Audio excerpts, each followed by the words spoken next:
March 3rd, 4:47 a.m., Nogales, Arizona. The desert is still dark. Temperature sits at 38 degrees. A thin frost clings to the scrub brush along the wash that runs parallel to the Mariposa port of entry. Border Patrol agent Daniela Vega is running thermal imaging from an observation post 700 yards north of the fence line. Routine overnight surveillance. Standard Monday graveyard shift. Her screen shows nothing unusual. A few javelinas moving through the arroyo. The steady ambient glow of the port facility's sodium vapor lights bleeding heat signatures southward. She adjusts the calibration. Pans east. Then she sees it. Not movement on the surface. Movement beneath it. A thermal bloom radiating upward from the ground in a perfect rectangular pattern. 40 feet long, 8 feet wide, pulsing with rhythm.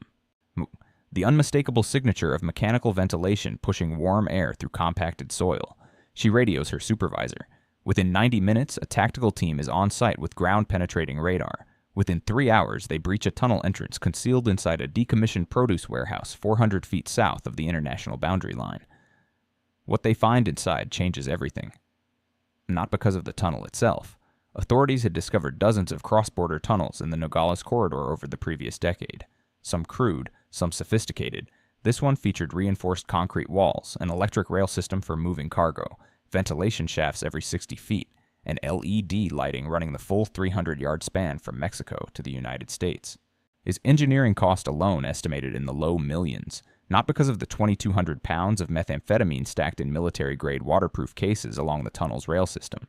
That was significant but not unprecedented, because of the badge sitting on top of the cases, a Customs and Border Protection credential, current issue, magnetic strip active.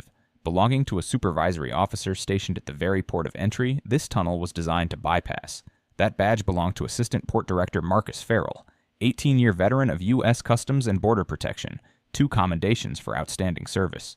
Recipient of the Commissioner's Award for Excellence in 2019, a man who had testified before the House Homeland Security Committee about border security vulnerabilities. A man who ran community outreach programs in Tucson schools, standing before auditoriums of children, warning them about the dangers of drug trafficking. A man whose photograph hung in the lobby of the Mariposa port facility alongside the American flag. A man who, federal prosecutors would eventually allege, had been operating for over 2 years as the logistical architect of one of the most sophisticated smuggling networks to penetrate the southwestern border in a generation.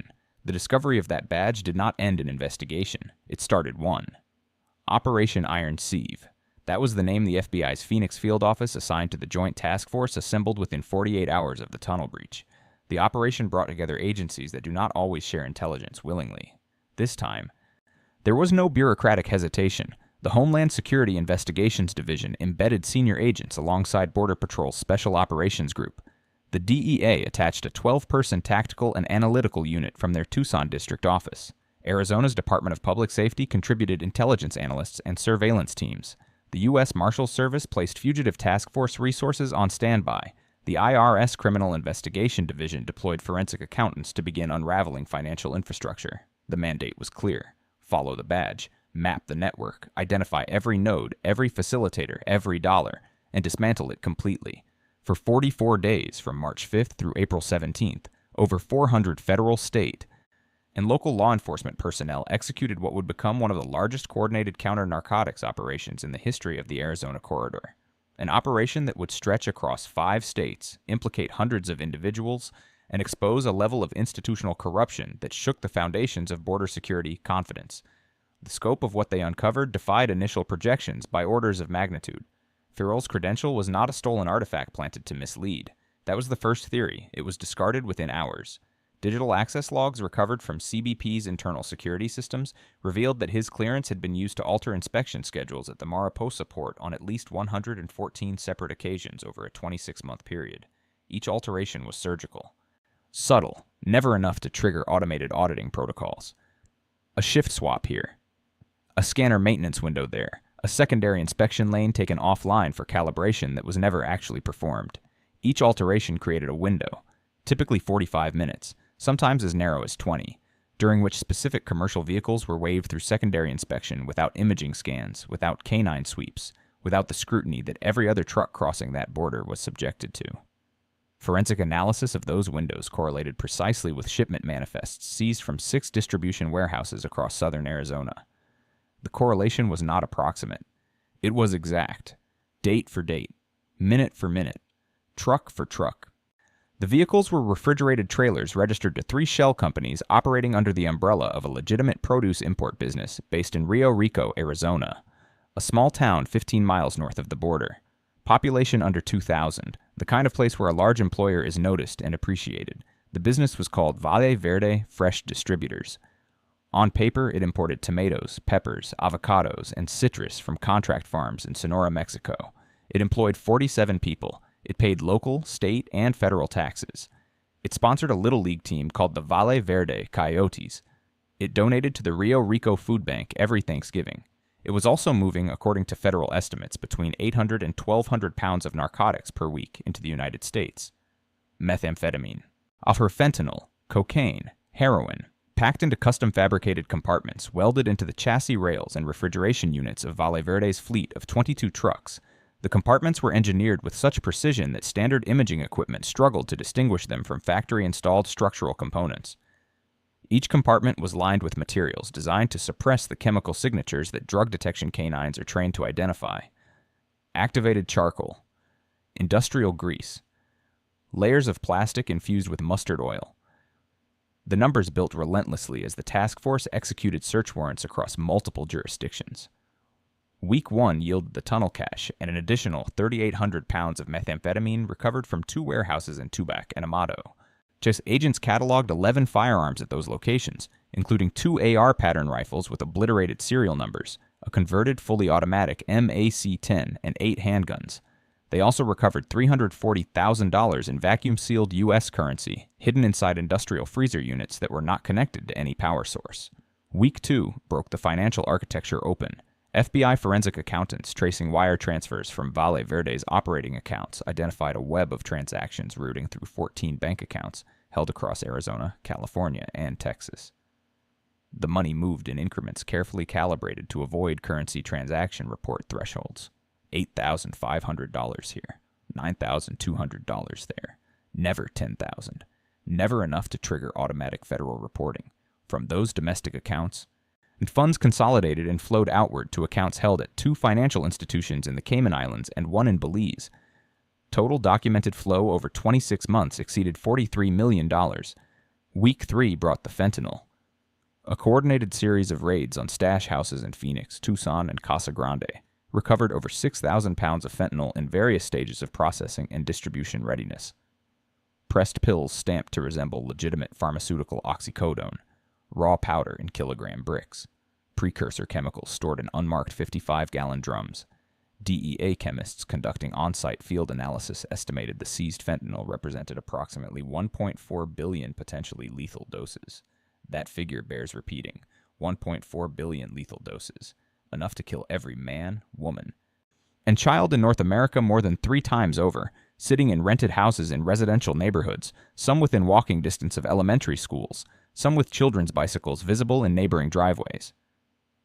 By the operation's midpoint, the cumulative weight of seized narcotics had surpassed 15 tons. It would double before the operation concluded. The human infrastructure enabling this network proved as staggering as the chemical payload it facilitated.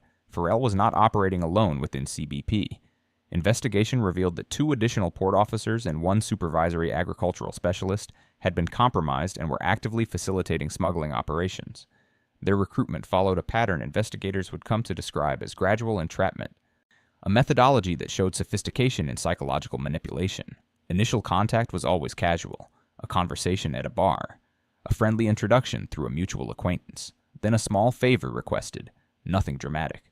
Look the other way for 5 minutes during a specific window, lose a piece of paperwork.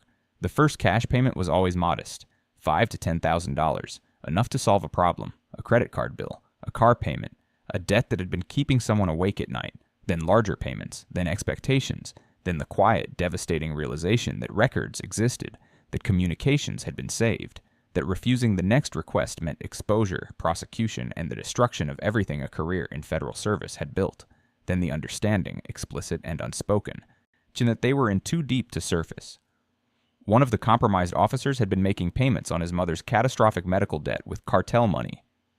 over $180,000 in hospital and rehabilitation bills that his federal salary could never have covered. Another had a gambling problem that had spiraled into six-figure losses at tribal casinos across the state, debts that attracted the attention of people who saw opportunity in desperation. The agricultural specialist had been approached through a family connection in Hermosillo, Mexico. His cooperation was secured not through money but through threats to relatives who still lived in cartel-controlled territory. Farrell's compensation operated on an entirely different scale and reflected his entirely different level of complicity. This was not a man who had been trapped. Prosecutors documented payments totaling $2.7 million deposited into accounts controlled by his wife's interior design business, a company incorporated in Scottsdale that had exactly 0 clients outside the smuggling network. He owned a 4-bedroom home in a gated Scottsdale community and a beachfront property in Puerto Peñalba, Sonora. He drove a department-issued vehicle to work each morning and a $94,000 Land Rover on weekends. He took his family on vacations to Costa Rica and the Bahamas, paying for first-class flights with cash advances routed through a prepaid corporate card issued by a company that existed only on paper. Beyond the port, the network's domestic distribution arm employed dozens of couriers, drivers, warehouse operators, lookouts, and communication specialists. Many were U.S. citizens with no prior criminal records. Some were undocumented immigrants coerced through threats of deportation or violence against family members. Some were teenagers recruited through social media with promises of fast money and consequence-free excitement. The task force identified and surveilled 31 distribution nodes spanning Arizona, Nevada, California, New Mexico, and Colorado. Product moved northward along Interstate 19 from the border to Tucson, then fanned outward on I-10 east and west and I-17 north toward Phoenix. Phoenix served as the primary distribution hub. From there, smaller quantities dispersed to retail-level dealers and mid-level distributors in cities as far away as Denver, Las Vegas, Albuquerque, and Los Angeles. Each node operated with operational security protocols that investigators described as unusually disciplined, even by cartel standards. Rotating burner phone numbers changed every 72 hours on a synchronized schedule. Counter-surveillance teams in unmarked vehicles monitored law enforcement radio frequencies and tracked patrol patterns. Drivers used decoy vehicles running identical routes simultaneously to test for tails and draw potential surveillance away from loaded trucks. Stash houses were never used for more than 6 weeks before being abandoned and replaced. Nothing stayed still long enough to establish a pattern. It was sophisticated, methodical, professional. And it was funded by the suffering and death of hundreds of thousands of Americans consuming what came through those tunnels and trucks and corrupted inspection lanes. April 17th, 5 a.m., simultaneous execution across 5 states. The takedown was coordinated to the minute. Every team synchronized to a single operational clock. FBI SWAT teams hit 23 locations across Arizona. Border Patrol tactical units secured 4 additional sites near the border. DEA strike teams executed warrants at distribution points in Nevada and California.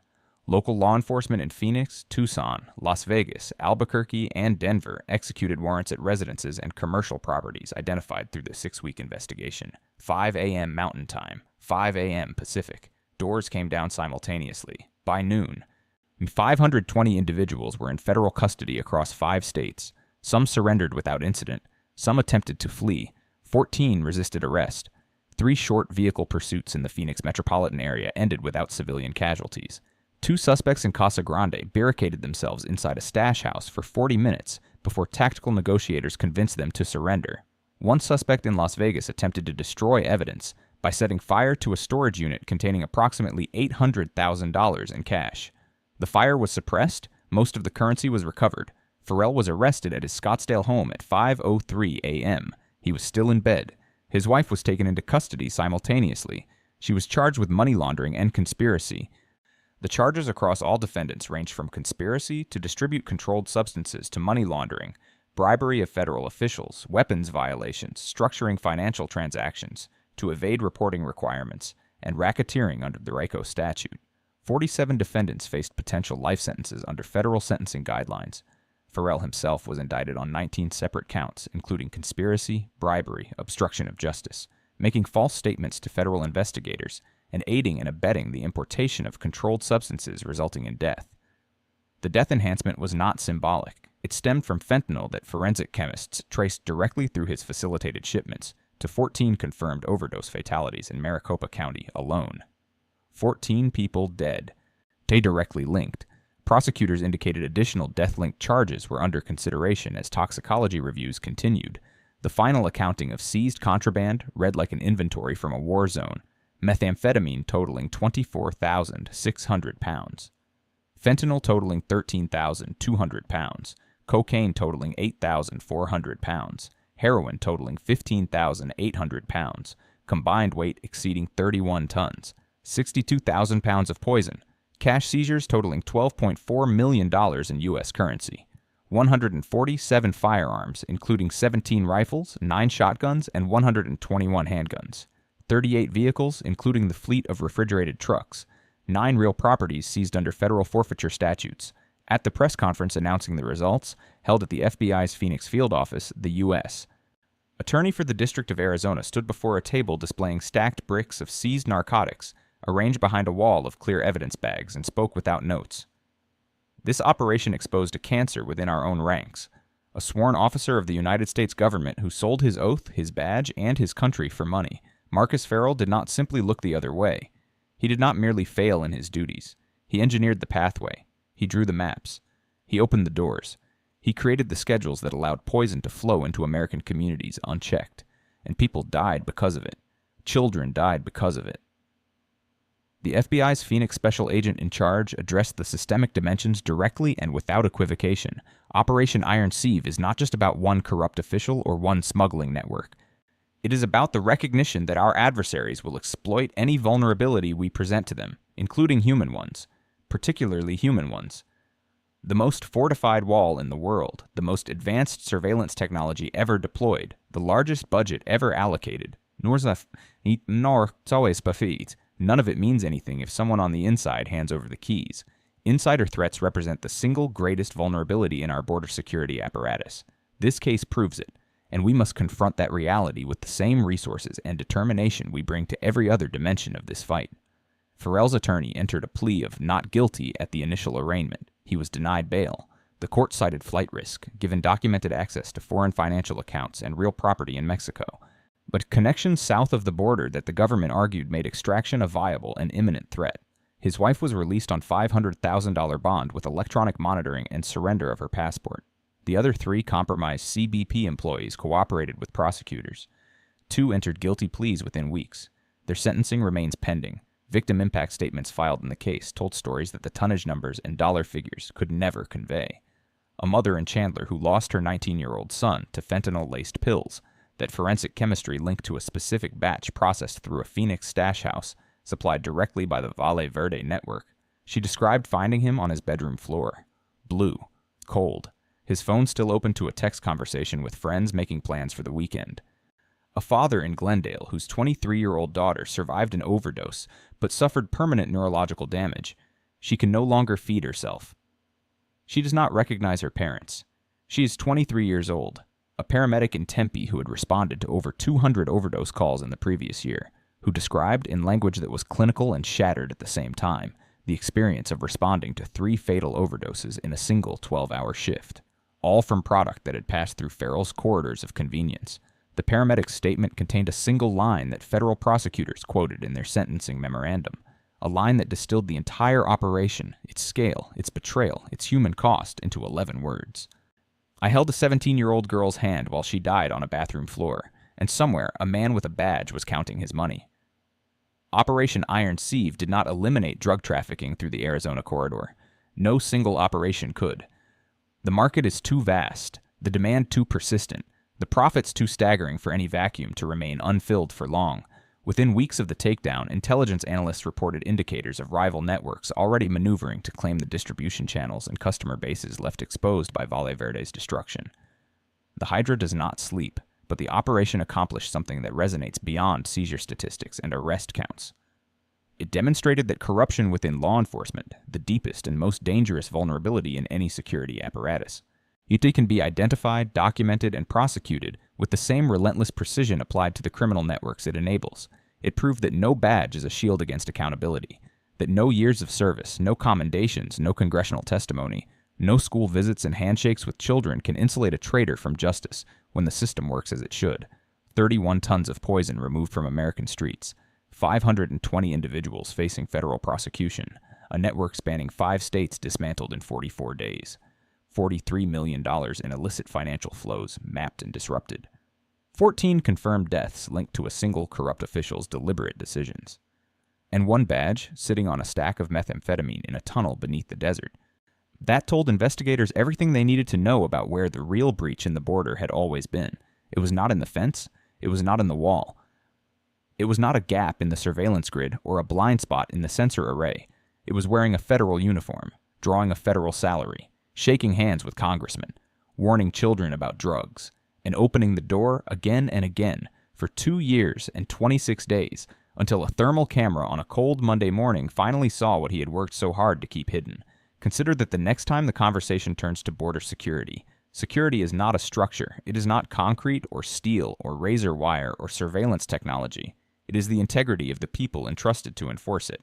And when that integrity fails, when the guardians become the gatekeepers for the very threat they swore to stop, no amount of infrastructure, no budget increase, no policy revision can compensate for the damage done. 44 days, 31 tons, 520 arrests. One betrayal that made all of it possible. The desert outside Nogales is quiet again tonight. The frost is settling on the scrub brush along the wash. The sodium vapor lights at the port of entry cast their steady glow southward. Somewhere out there, a new tunnel is being dug. A new officer is being approached. A new phone is ringing with an offer that sounds, at first, like it could solve everything. The ground is still warm.